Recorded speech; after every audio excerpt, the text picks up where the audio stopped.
Faculty members in the crash. But it was the events after the crash that turned this tragic story into something even stranger.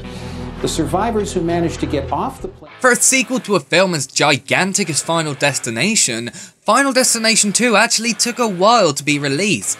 Many other teen horror movies of the time had sequels released less than a year later, and this film came out almost 3 years later. So that must mean a lot of effort was put into making this a good film. Well, I can at least say this is better than the first film, just not by much. I had never seen this film, so I was going in completely blank, not really knowing anything about it. I just knew a lot of people liked it and considered it to be one of, if not the best in the series, but I didn't know the plot or anything. The film is set 1 year after the original.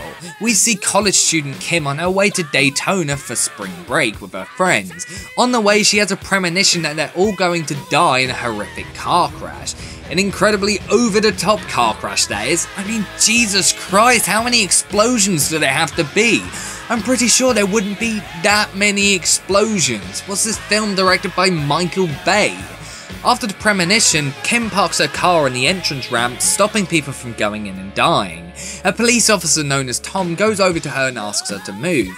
But then the crash happens. A truck comes speeding towards Kim's car and Tom pulls her out the way, just saving her but not her friend.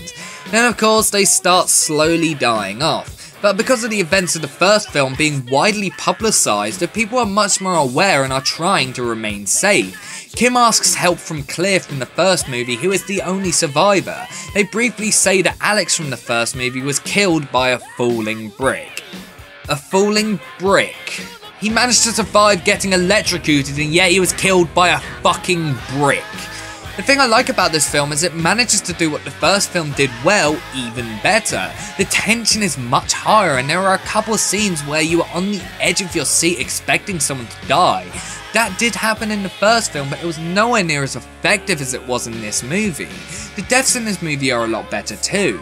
The whole point of the series is to see people die in incredibly over-the-top and ridiculous ways, at least that's what the series became and should have been from the start.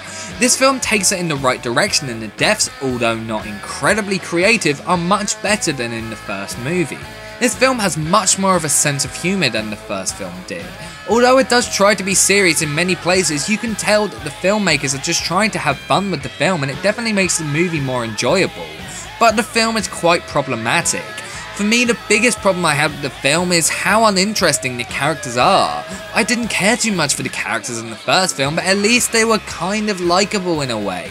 In this film, they aren't at all. You don't care who lives and dies. And that really isn't something you should be feeling in a film. You should care passionately about it. Even a lot of slasher films make the teenagers really annoying, so you want to see them die. In this film, you don't really care about them at all. The acting isn't great either, but what makes it worse is that the acting in this film is actually some of the best in the series. Yeah, it gets much worse. Overall, this film is a lot more fun and enjoyable than the first movie. There's not really much else I can say about it. It's not a perfect movie, but I don't think anyone expected it to be.